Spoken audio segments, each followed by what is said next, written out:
What's up, you guys? What's up? I'm very tired, you guys, so I am coming on early tonight because, yeah, I am exhausted. I'm very, very tired. So, that light is like right there shining in my face. Oh, well. So, yesterday we had talked about, what's it saying? The disease process, and then talking about how to help a loved one that's struggling with addiction. So, that's what we're going to talk about tonight. My name is Nicole Pludre, and my sobriety date is July 13th of 2015. Welcome to Discovering Nicole. Here, what we do is we do recovery support group meetings every Monday, Wednesday, and Friday at 7 p.m. Central Standard Time. And on Tuesdays and Thursdays, we are having guest speakers. If you guys missed it last night, we had Natalie King come on and share her experience, strength, and hope. And so if you did not get to see her video, I uploaded it over to my YouTube channel. Hey, Miss Stevie. So you guys can go over to my YouTube channel, check it out, because it's over there and uploaded and ready to go. I'm looking for a speaker for tomorrow night. I don't know who I'm going to reach out to, but I got some people in my mind that I'm going to ask to come tell their stories. So what I'm going to do tonight, because like I said, I'm so tired, you guys. Like, I didn't sleep last night because of my withdrawal, because my Suboxone withdrawal. And so I'm running on Daddy, like I'm disappear. You know what I mean?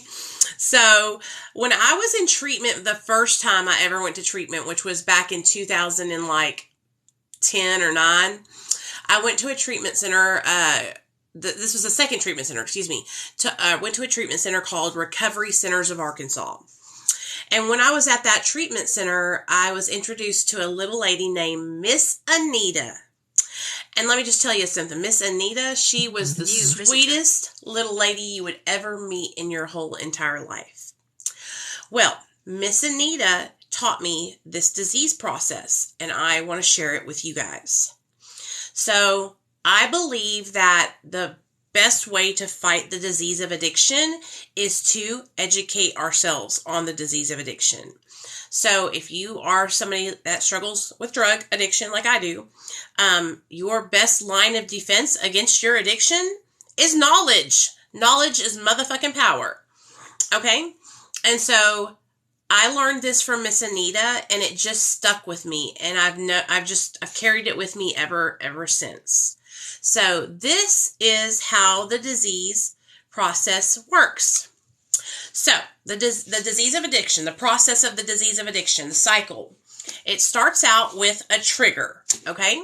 So you're chilling, you're outside, and you see something, and you see your old drug dealer at the gas station. Oh, God, there he is right there, Z. My drug dealer, his nickname was Z. There's Z. Oh, shit, what am I going to do? And then you start getting that fucking queasy feeling in your stomach. You know what I'm saying? That diarrhea feeling, you know, like you gotta take a shit.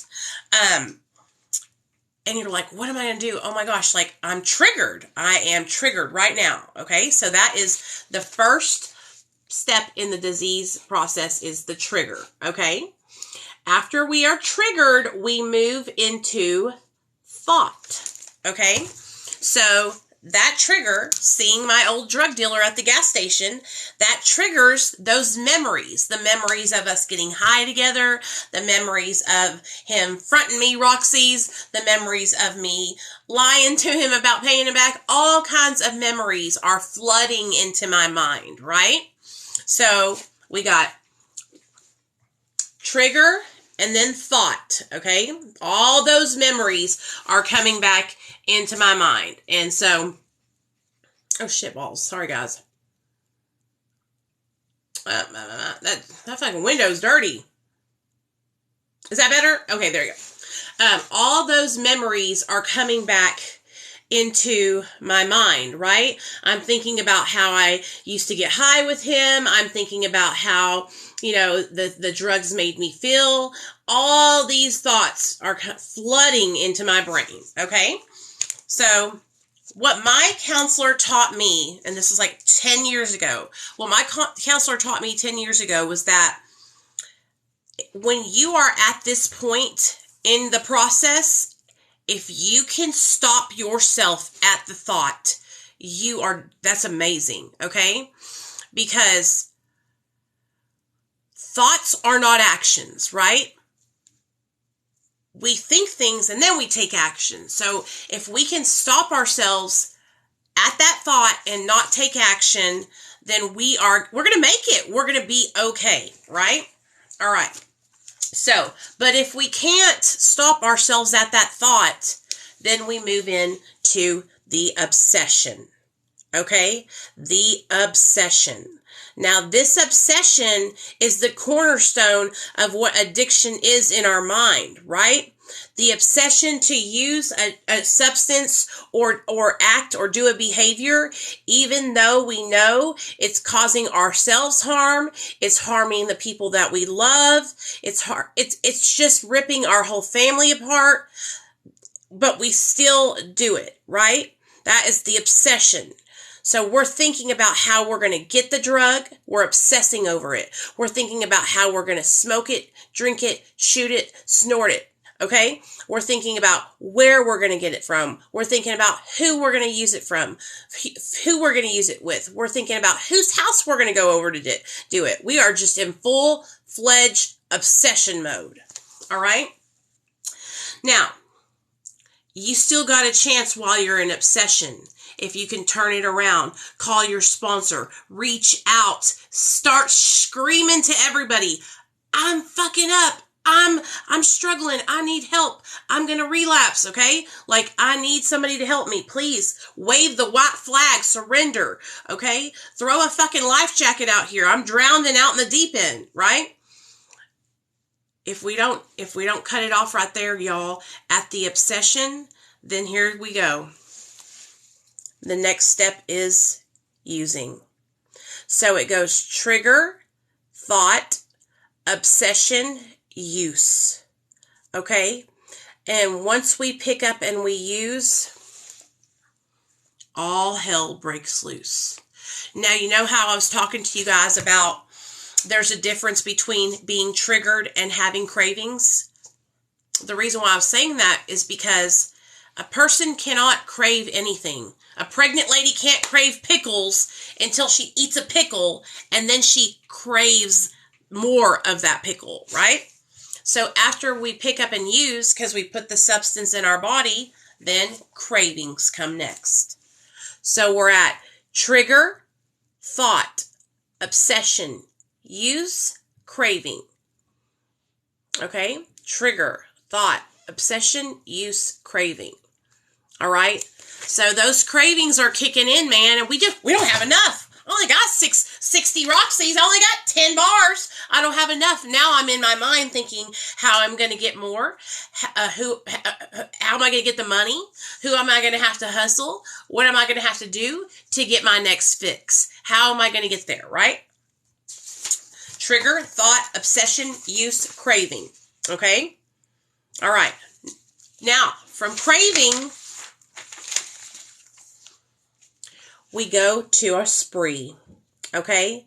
We done hit up the dope man. We done robbed the liquor store. We done got all the money we could. We done got all the dope we could. And now we're on a fucking spree. We are out to the races. Out to the races, you guys. And then the vicious cycle repeats itself. And that is the disease process. That is the cycle of addiction. Okay? So it goes, trigger, thought, obsession, use, cravings. Spree, and then the cycle repeats. Okay?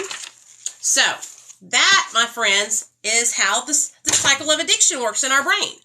super easy layman's terms. And when she explained that to me back in the day, it made complete sense to me. It all made sense. I was like, damn, man. When people break it down for you like that, it's like, damn, that's what I needed. I need somebody to sit down and break it down for me like that. You know what I'm saying?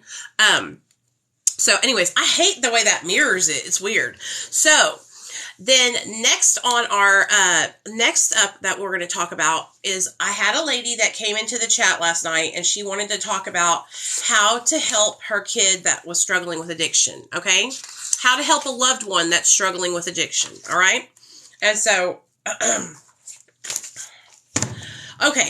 So when I was first, trying to get sober, I went to like a bunch of AA meetings and I went to a bunch of, hung out with a bunch of people that were in recovery. And I would always hear people saying things like, don't enable the addict.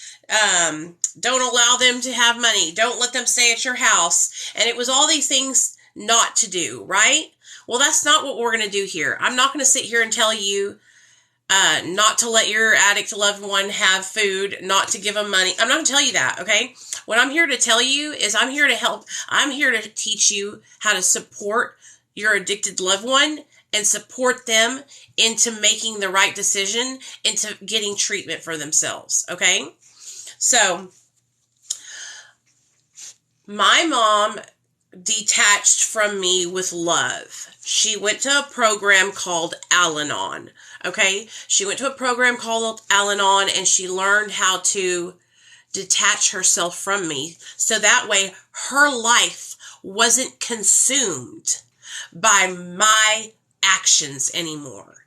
Because when you're a drug addict, an active drug addict, and your loved ones are concerned and worried about you, it's because most of the time, your loved ones are codependent. Y'all are both codependent.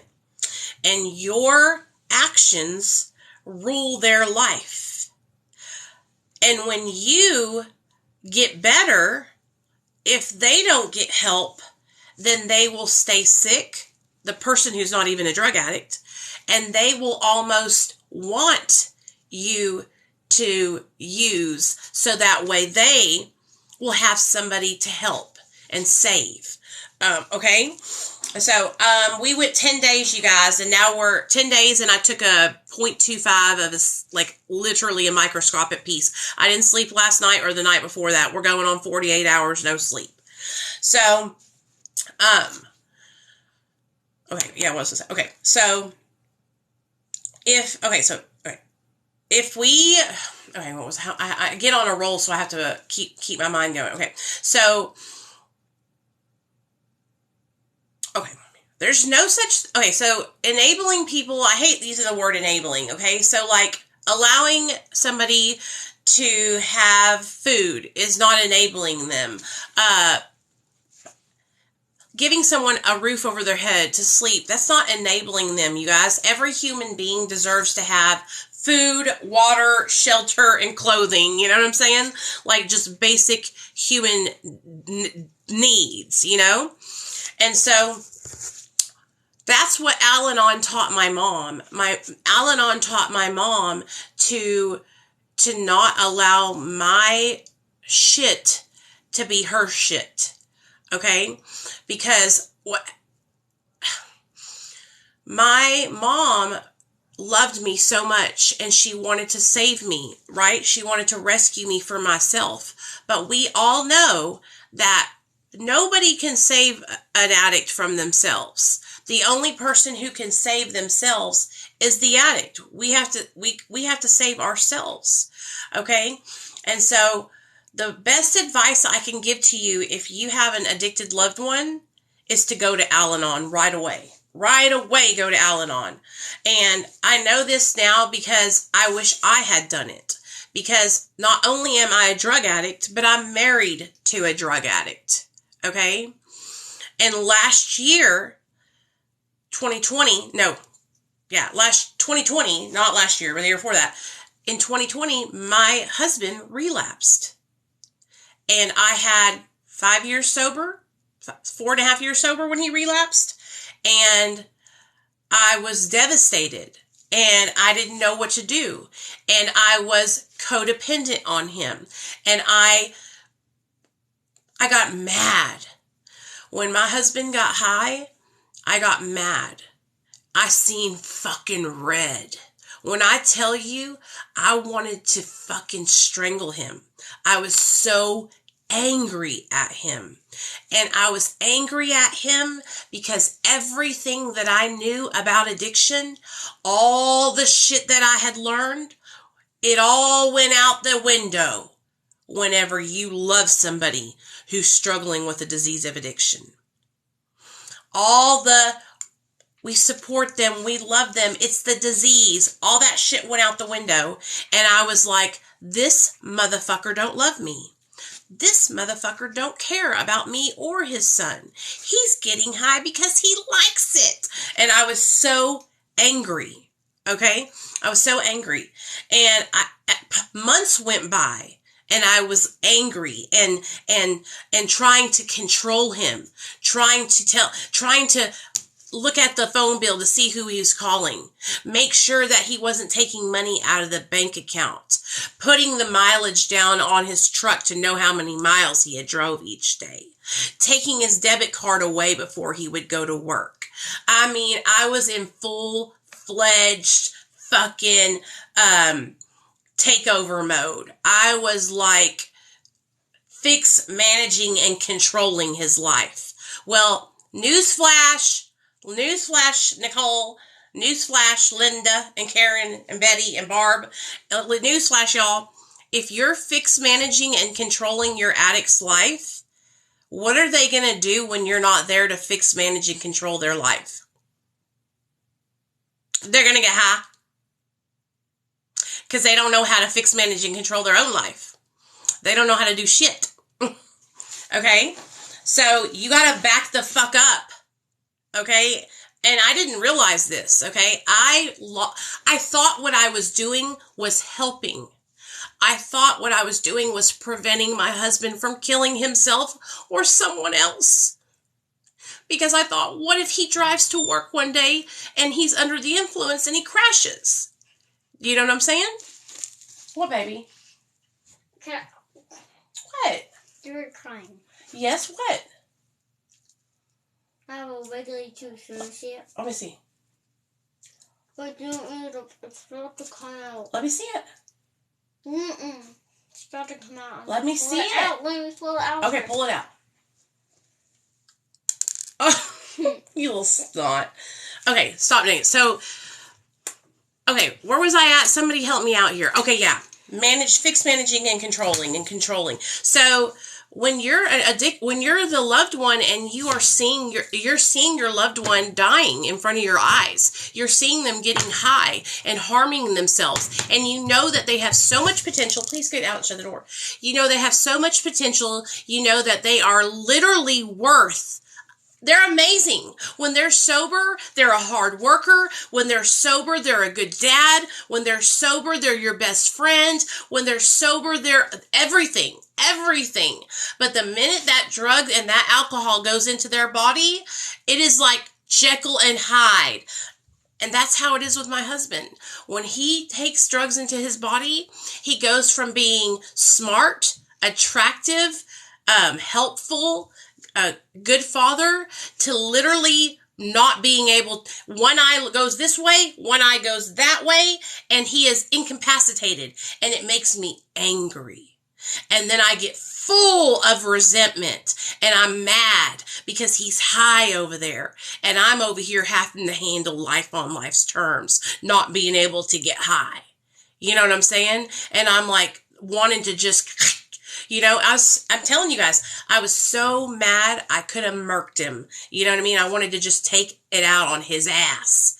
So, what was the turning point for me? Okay, so 6 months goes by and I literally am trying to Like I said, fix, manage, and control. I'm trying to save him from himself. I'm trying to protect people from him. I'm trying to make sure that he doesn't lose his job. I'm trying to make sure he has a safe place to sleep every night, and that his car has gas in it, that he has clothes to wear, and that his clothes are ironed, and that he's doing a good job at his job, and that his mom doesn't know that he's getting high. All these things, right?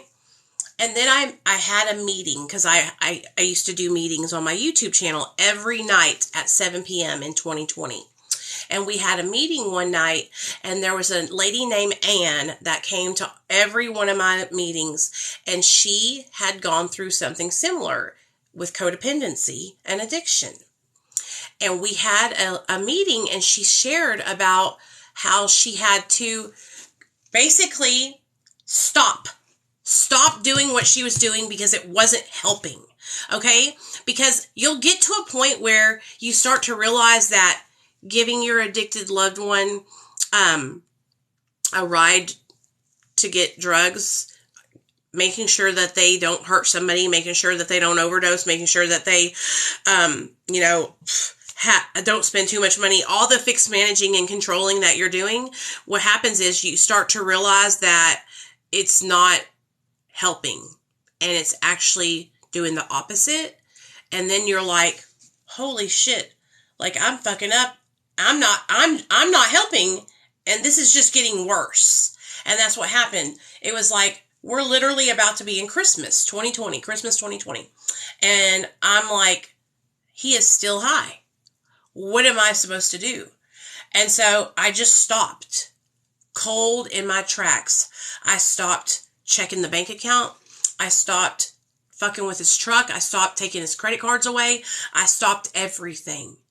And I let him go into his job looking so fucking fucked up, because I said, I'm done. I'm not going to save you. I'm going to let him lose his job. And all it took was 2 days of me stopping. Bam, they fired him 2 days before Christmas. That's all it took, was for me to back the fuck up and let him hit his bottom. Let him fuck his shit up. Okay? So you might think, oh, that you're helping and that you're keeping your addict safe, right? But you got to back up, okay? And just let them make their bed, okay? Let them do what they're going to do, okay? Because you're only prolonging the inevitable, all right? You're prolonging the inevitable, man. And listen, I know a lot of you guys, your addicted loved one lives with you, okay? And they've been living with you, and that's fine. Like, I'm not telling you have to kick your addicted loved one out. What I'm telling you is, like, the boundaries that I set with my husband was, you're not bringing drugs in this house. One, okay? If you come home and you're fucked up, me and Nate are leaving, or you can't come into the house and you got to go to your mom's house, okay? I set boundaries because him being around me like that was triggering too. And it was hurting me. So I truly believe that the best way to help somebody who is struggling with a disease of addiction is to let them be where they're at. Let them go through what they're going through and encourage them. Let them know that they're worthy of recovery and that you love them, and that when they do decide to accept help, or they come to you and say, I want help, I'm willing to go to treatment now, right?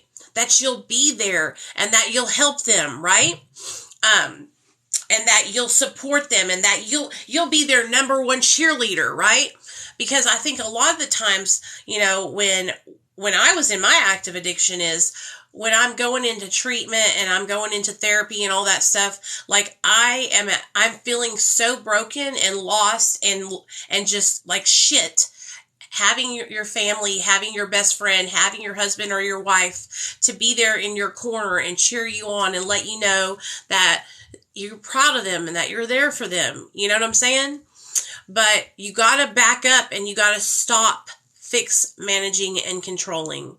I'm telling you guys, and I know how hard it is. Believe me, I know. I literally learned the most valuable lesson in 2020, which was loving a drug addict is a lot harder than being a drug addict. It's the hardest thing I've ever felt. It's the most raw, hard, deep, uncomfortable emotion that I've ever felt in my whole entire life. And me being able to feel that emotion put me back into the spot where my mom and dad were at. And it made me feel so much empathy and understanding for my parents and how much bullshit I put them through and how much fucking hurt I put them through. And it makes me hurt knowing that I did that. You know what I'm saying? Because you never know what it's like and what you put your family through until you have loved someone that is addicted. And it is like you're a glutton for punishment. You know what I'm saying? It's like shit's gonna go down no matter what when you love somebody that is a drug addict, you know? And even to this day, with my husband has a year sober, y'all. Even to this day, I pray every day that God keeps him strong and that he stays on the right path. And I try to make sure that I encourage him and let him know that I'm proud of him. Because I know that a lot of the reasons why my husband struggles is because he's insecure, because he's unsure of himself, and because he was raised in a family with shame. Okay? The way my husband was raised was you don't talk about your problems. You don't say if you have a drug addiction. Shh. Don't tell anybody. The Joneses might find out and then we won't be popular. Like his mother is literally the world's worst. And it's because she's insecure. And I bet you $5,000 her mom raised her that way. Okay? And I want you to imagine she raised my husband in a way that everything he did, she made him second guess himself about it. Every time he decided, I'm going to go climb that tree. I'm 12 years old climbing trees. You know, boys will be boys. And she, are you okay? And that's the same thing she does to my son. And I literally told her, I said, you get out of my house. You are not going to come over here to my house and make my little boy feel insecure. He can trust his body. He is a big boy. He can climb that tree. He can jump off that hill right over there. He can shoot his BB gun. He is taught how to do things and he's smart. But everything is like, and she even does it to me. Hey, look, I found this house that me and Neil want to buy. Isn't it the cutest? Oh, it's in a bad neighborhood. Oh, you like that toilet? Oh, it's only 2 bedrooms? Everything. Negative. And so imagine going to your mom and being like, Mom, I made the soccer team.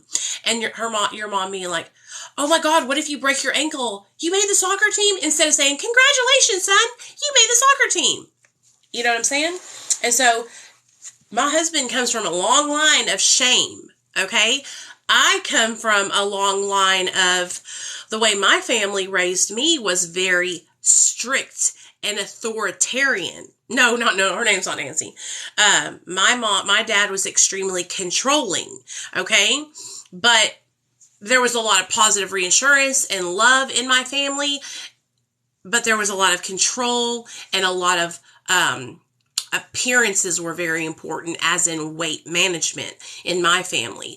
And so because of my dad's insecurity about his weight, he had insecurity about his weight, so he was always working out. So that spilled over onto me and my sisters, and we were insecure about our weight. So I was always dieting and exercising and starving myself, and so on and so forth. And so that's why I'm trying to break the cycle with my son and teach my son good habits to eat healthy, 3 meals a day, 1 snack in the afternoon. And so that way he doesn't turn out like I did. You know what I mean? And I see the mistakes that my mother-in-law made with my husband and the way she tries to parent my son. And so I don't want that. I'm trying to change it so my son doesn't get what I got and what his daddy got, you know? But anyways, that's a lot of the reasons why my husband struggles with his recovery and has struggled for so long is because of that shame, right? So anyway, I'm an addict. I know all about manipulating, honey. So, and listen to me, but when you're trying to help somebody that you love, you can't think about like, oh, they're a manipulator or they're a liar or they're not. Listen to me. When somebody is under the influence of drugs and alcohol, it's not them that's making those choices. Okay? It's not them. It's a different person that's disconnected from them. And they are hijacked, okay? Drugs and alcohol hijack our brains. All right? We're not bad people. We're good people. We just are sick and we need support and we need help. So, if you have a loved one who is addicted and they're addicted and they seem to be completely fine with living on the street and getting high, then you have to let them be there. You have to let them be on the street and get high. You know what I'm saying? I'll tell you a good example of somebody who has a daughter who's in active addiction right now. Her name is Brandy. She has an account called Scrubbing Addiction. And her daughter just relapsed just recently. And her daughter relapsed, came home, gave her son to her mom, and left and has been living the transient lifestyle for like a month or something like that. And her mom didn't kick her out. Her mom didn't tell her that she had to leave. She chose to leave because she knows that she can't get high at her mom's house. She knows she doesn't want to be around her mom and her kid while she's getting high. So it's easier for her to just leave, right? And so when you're in that situation, the only thing you can do is leave the door open. Like, I love you. When you are ready to get help, when you do want to come home and go to treatment, when you do want to get sober, I will be here and I will help you find the best place you can go. Do you understand what I'm saying? For the longest time, I didn't want to get sober. And so I lived couch hopping. And when I say I didn't want to get sober, I mean I was getting high and I enjoyed the way getting high made me feel. And I'm going to be honest, when I'm able to maintain and manage my addiction, and what I mean by that is when I'm able to have a place to sleep, when I'm able to have drugs and drug money and a job, honey, I'm Gucci. I'm good. It's not until I lose my job, I lose my house, and I get in a fight with my old man and he dumps me and I ain't got nobody. Then I got my tail in between my legs and treatment sounds pretty good and I think I need to get help now. And sometimes that's what it takes. Sometimes it takes us losing our place to stay, losing our drug friends to wake up, and then we look around and we're like, damn, I'm lonely. You know, I ain't got nobody that loves me. I'm fucking out here getting high. These people fucking don't care. And then it wakes you up and you're like, I don't want to live like this. But when you're having a good time and you got your using buddies, hey, if you got a boyfriend and you and your boyfriend are getting high together, shit, when me and my husband were getting high together, baby, we were star-crossed lovers, Romeo and Juliet. That's all we needed was each other. We could have slept out in the fucking zero degree fucking weather, kept each other warm with fucking hugs and kisses. That's how much, like, we were just so entwined with each other. But the minute my husband and me, like, he went to jail and I was all by myself, that I was like, oh shit, man, this is not cool. I don't want to be like this. If I don't have him to get high with, then I don't want to be doing this. You know what I mean? If I don't have my running buddy, my lover, my best friend, then treatment starts to seem appealing. And so a lot of the times, if you have a kid who's getting high or a family member or whatever, and you'll see these cycles where they're hey, they're doing good. They get sober. They come home. They relapse. They have a new boyfriend. They're getting high. They got their little side job. They got a little shanty or shack to live in. And you can't believe it. You're like, how can they live like this? They're content where they're at because they have their drugs and they have their lover boy and they can make it work. You know what I mean? And so when addicts get uncomfortable and we don't have our lover boys or our house to stay in or, extra money to spend on drugs, that's when it starts getting more palatable to get help, But then you also have addicts and alcoholics who have dual diagnosis and they're mentally ill on top of their addiction. And that's where this gets super tough because you have people who are self-medicating with drugs and alcohol for mental illness that we don't know what mental illness it is, but we know that something's going on, and I've seen people who, they live on the streets and it's because they are mentally ill, and they need to be able to get on medication and they need to be able to have therapy and they need to be able to be taught basically how to live life without drugs and live life taking their medication for their mental illness as prescribed. You know what I mean? That's how my sister was. My sister had horrible bipolar disorder with a whole bunch of other stuff stacked on top of it. So a lot of the reasons why my sister stayed using drugs was because of her bipolar disorder and because of self-medicating. And so since my sister has gotten medicated properly for her disorders and she, isn't like living on the streets and shooting dope anymore, she's been able to maintain sobriety and maintain her life because she has the proper medical care that she needs for her mental illnesses. And about every 3 years, my sister will put herself in to the psych ward to have her blood drawn, have her levels checked to make sure that that her medication stays working. Because what will happen a lot of times is the medication will stop working after a couple of years. And so she's aware of that and she's learned that much. And so, man, I'm telling you, it's hard. It's hard loving somebody that struggles with addiction. It really, really is. But the best advice I could give any of you guys is if you are in a position like I was, where you are trying to save your addict, to stop. And when I tell you guys, like, when I stopped, I felt guilty. I felt like I was giving up on my husband. I felt like I wasn't loving him like I was supposed to be loving him.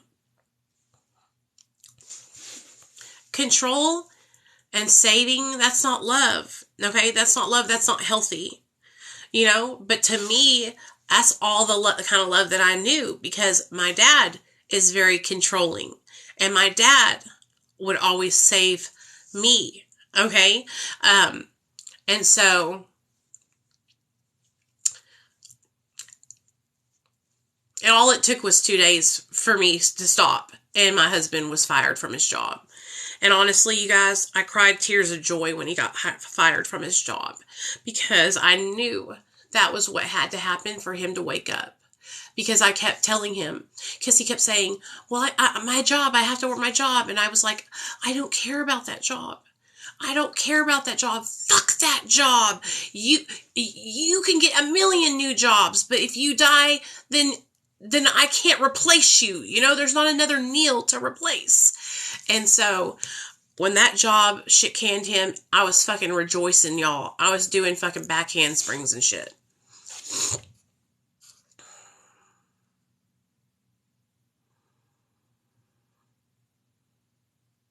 Oh, damn, Lauren.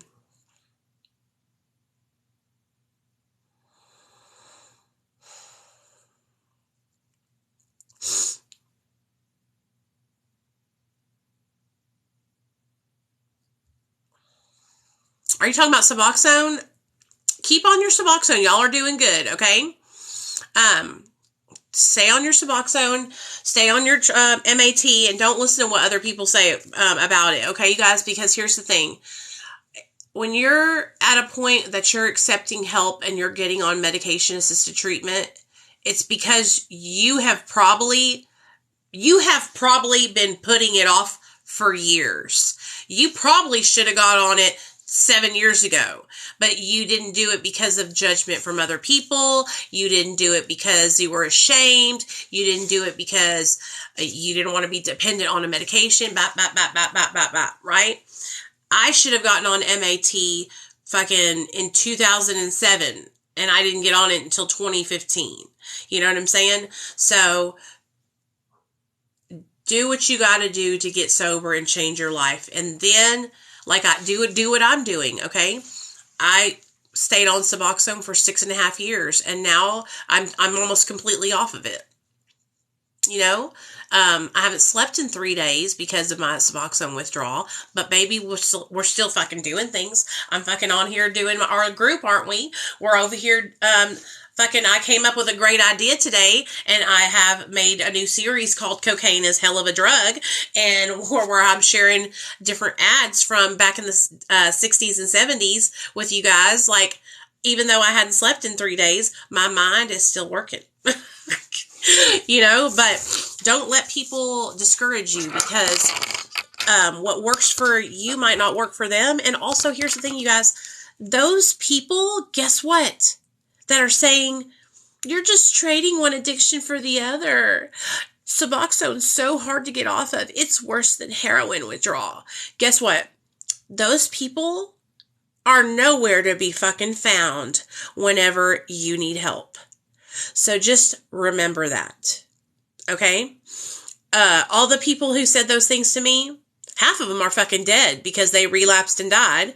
And half of them, like I said, they're not even around. They're not going to jump down from their high horse and come help me. You know what I'm saying? I'm literally on a microscopic sliver, 0.25. And I'm only taking it I just took it every 10 days. So I just did it for I did a 10-day stint, and now I'm going to do a 12-day stint. And then I'm going to do a 14-day stint. And so on and so forth until I am walking straight off of it. So, and this is like, honestly, you guys, I wish I had started doing it this way right away, because I looked it up and I found Dr. Chris Park's video about this, where he talked about doing the same way. And it's a great idea to help you to where you're not like so deathly ill. You know what I'm saying? Like, don't get me wrong. I'm still having really bad diarrhea. I'm still not being able to sleep very good. I'm still yawning, watery eyes, sneezing, restless legs. But you know what? We're still going to push forward, you know? And I'm telling you, one of the things that's been saving my ass during this whole thing is my perspective and my gratitude for life. You know, every day I wake up and I think about how grateful I am to even be alive and be able to help other people and to be able to share my story. You know what I'm saying? And so when you're only on like 0.025 of a milligram, you are in withdrawal the night you go to sleep from taking your medication, because I'm telling you guys, it's literally like a microscopic little like sliver. So yeah.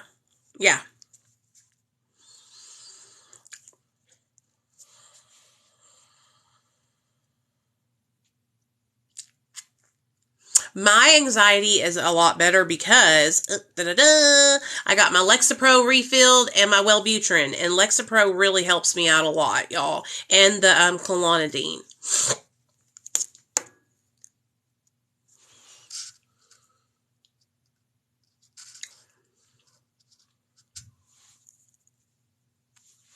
That's great. Good job, Red Devil Mama.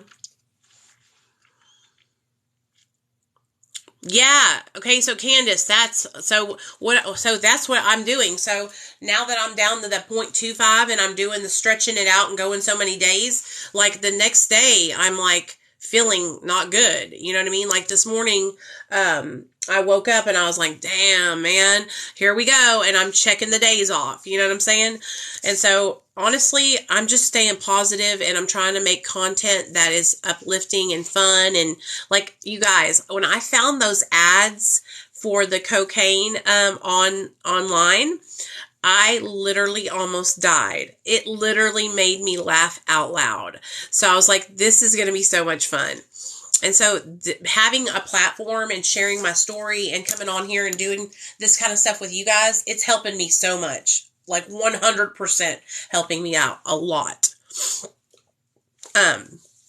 But anyways, do you guys have any questions? Like I said, I'm really, really tired and I feel like I could fall asleep tonight. So I want to try and go lay down. If any of you guys like have a loved one that's struggling with addiction, all you have to do is call me on the 1-800 number in my bio and tell me about their situation. And I'll try to do my best to give you what I think. I will try to give you a suggestion, okay? Like, I'm not a doctor, I'm not a therapist, I'm not a counselor or anything like that. I'm just an addict in recovery.